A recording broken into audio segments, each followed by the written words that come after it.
नमस्कार दोस्तों, मैं अंकुर उपाध्याय स्वागत करता हूं आप सभी का एक बार फिर से अपनी नई वीडियो में। दोस्तों, जो कुछ बाजार में हो रहा है ये आप सभी के लिए हमेशा होता रहेगा। देखो, बाजार में पैसा बनाने का सिंपल सा फंडा है। जब बाजार में पहले तो बाजार में आपको टिकना होगा, मतलब फंड को इतनी बुरी तरीके से मत यूज करना कि फंड ही खत्म हो जाए।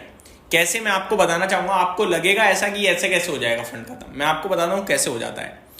और ऐसा नहीं है मनगढ़ंत कहानियां, ये मैंने देखा हुआ है अपने जानने वालों में, जो हमारे साथ के या जिन्होंने कहानी बताई है कि ऐसे ऐसे हुआ।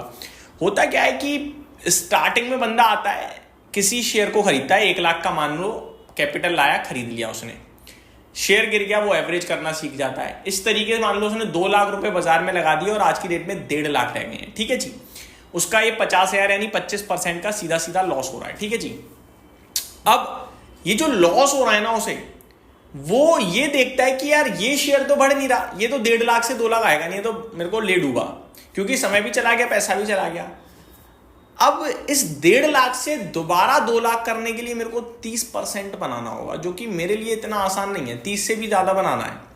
तो वो क्या करता है, वो जल्दीबाजी में एफएनओ में कूद जाता है कि यार ऑप्शंस में एक बार में लगा देता हूं, एक ही बार में आ जाएगा। ये मेंटेलिटी, जब वो ऐसा करता है तो एक आध बार उसे फायदा होता है, लेकिन जो सोच लेता है कि मेरा इतना टारगेट है, उससे पहले निकल जाता है। वो 2-4 हजार 5,000 का प्रॉफिट तो कहता है चलो ठीक है यार, कम से कम 1.5 लाख लगाए थे, 5,000 बन गए तो एक साथ ही बन गया, 3-4% तो बढ़िया है। स्टॉक कहाँ दे रहा मुझे इतना। अगली बार पता चले वहां पे एक साथ 15,000 चले गए, अब वो आ गए 40 पे।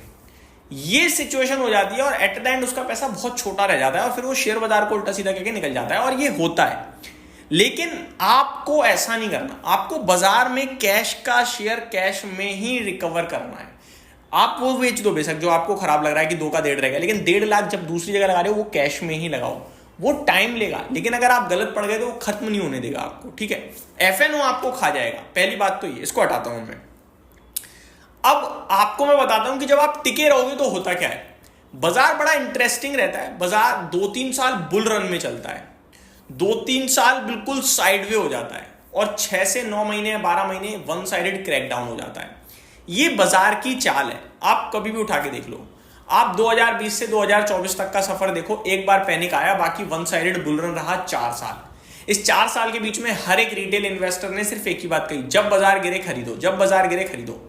और बीते 14 महीने में बाजार ने ऐसी बैंड बजाई है कि अब रिटेल इन्वेस्टर कह रहा है बाजार तो बेकार है, ये कभी बढ़ेगा ही नहीं, इंडिया की इकोनॉमी बेकार है, इंडिया की गवर्नमेंट बेकार है। होता है ये। और सोचो यहां से 20% किसी रीजन से टूट जाए तो कितने बड़े लेवल पे रिटेल इन्वेस्टर बाजार छोड़कर भाग जाएगा, कितने बड़े लेवल पे। लेकिन आपको छोड़कर नहीं जाना, क्योंकि यहीं से चल गया बहुत अच्छी बात है, 20% गिरा और बाजार को उल्टा सीधा बोला, लोग छोड़कर गए। जो छोड़ के गए वो वेल्थ गवा गए, और जिन्होंने वहां पकड़ लिया वो वेल्थ बना जाएंगे। ये फर्क है, क्योंकि ऐसे माहौल के बाद फिर 2-3 साल एक केस बनता है बुल रन का। और पीक के समय जब बुल रन चल रहा होता है, जब हर दिन पैसा लगाओ, हर दिन पैसा बनता है, तब लोग टूट कर गिरते हैं बाजार में। और उस समय जो पैसा बढ़ता है वो बढ़ जाता है करीब 8, 10, 9, 20 गुना, इस तरीके से। वहां पे जो आपका 1 का 10 या 1 का 15 हो रहा है ना, उसको पूरा खाओ। पहला केस तो पहला रूल ये है, पूरा खा लिया, फिर अगले 3 साल जब वो गिरेगा ना, तो वो 1 का 15 आपका दोबारा 1 का 7 रह जाएगा। 5 साल में सेम रिटर्न हो गए और आपने सब देख लिया। इसी तरीके से आपकी जर्नी चलती रहेगी। मैं आपको बताना चाहूँगा, जो मोतीलाल ओसवाल के आप देखेंगे चेयरमैन रामदेव अग्रवाल जी जो हैं, वो हमेशा एक ही चीज़ कहते हैं कि मेरा 1 से 100 हुआ, 100 से 30 हो गया, 30 से 500 हो गया। ये होता है बाजार में। बुल रन में आपका बहुत बढ़ेगा, फिर गिरेगा, फिर बढ़ेगा बुल रन तो फिर बहुत बढ़ेगा, ऐसा ही होगा। और आपको जब जब पूरा खाओगे आप, तो उसके बाद आधा भी करना पड़ेगा, और ये करोगे तो पैसा बन जाएगा। अब आता हूं मैं आपके लिए दूसरी सिंपल सी कहानी पे। अगर आप एक नॉमिनल ग्रोथ चाहते हो, कंपाउंडिंग करना चाहते हो कि मेरे को यार 1 का 10 और 10 का 5 नहीं करना, मेरे को 1 का 1.12 करना है, फिर 1.24 करना है, फिर 1.5 करना है, फिर 1.7 करना है, लेकिन मेरे को डिप नहीं देखनी। मैं 100 का 1000 कर दूं और फिर 1000 से वो 500, मैं ये नहीं बर्दाश्त कर सकता। मैं 100 से 120 कर लूंगा, 115 कर लूंगा, फिर 135 कर लूंगा, फिर 170 कर लूंगा, मैं ऐसे ऐसे बढ़ूंगा, लेकिन मैं लिमिटेड देखता हूं। तो आप ऐसी कंपनीज की तरफ जाओ जिनमें FIIs और DIIs खूंटा गाड़ के बैठे हैं बड़े लेवल पे। जैसे कि ICICI bank, HDFC bank, Reliance industries, अभी इन्होंने भी पैसे नहीं दिए मुझे पता है, बट ये इंडिगो, ये नॉर्मली आपको क्या करेंगे, स्टेबिलिटी और ऐसे वन साइडेड धीरे धीरे ऊपर ऊपर ऊपर ये करेंगे और डिप में ज़्यादा नहीं आएगी। लेकिन जब आप ग्रोथ सेगमेंट, अब मैं अगर किसी को मेरी वीडियो कोई देख रहा है और उसकी एज है 25, 30, 35 साल की, उसे लंबा अभी सफ़र तय करना है, तो वो फिर ऐसे नहीं करेगा। वो क्या करेगा, वो ढूंढेगा कोई 2-2.5 हज़ार करोड़ के मार्केट कैप की कंपनी, पोटेंशियल हो, जिसमें जज्बा हो मैनेजमेंट में, वो 2-2.5 हज़ार करोड़ की 25,000 करोड़ की कंपनी बन जाए अगले 3 साल में, 10 गुना पैसा, वो ऐसा ढूंढेगा। तो ऐसा ढूंढने के लिए आपको क्या करना पड़ेगा, रिसर्च। और रिसर्च के समय एक चीज जो आपको देखनी है वो है वैल्यूएशंस। वैल्यूएशंस रीजनेबल होना सबसे ज्यादा इंपॉर्टेंट है। वैल्यूएशन जहां पे डगमगाए ना, वहां बड़ी परेशानी बन जाती है, क्योंकि फिर अर्निंग उसे कैच भी करेगी तो वैल्यूएशन ऑलरेडी महंगे थे, वो मैच नहीं करने देगा फिर। ठीक है, तो ये चीज आपको जरूर समझनी है।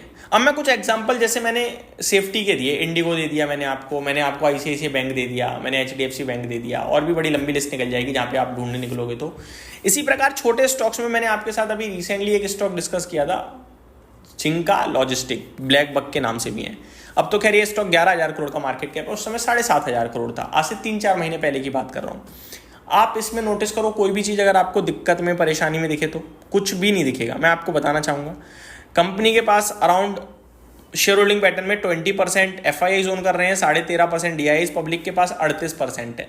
लेकिन जब आप पब्लिक कैटेगरी देखोगे तो उस 38 में से पब्लिक के पास केवल 10% स्टेक है, बाकी सब बड़े इन्वेस्टर्स लेके बैठे हुए हैं।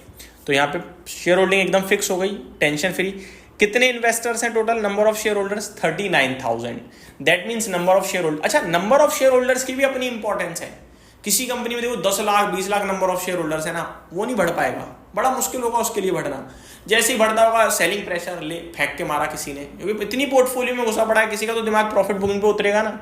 तो नंबर ऑफ शेयर होल्डर्स को भी जरूर देखा करो शेयर होल्डिंग पैटर्न में, और ये कहीं ढूंढने नहीं जाना, ये वहीं लिखा होता है, बस आप देखते नहीं हो। तो ये मेरी तरफ से आपके लिए कुछ इंपॉर्टेंट चीजें थी, उम्मीद करता हूँ ये डिटेल्स पसंद आई होंगी। Thank you so much for watching this video, have a great day guys.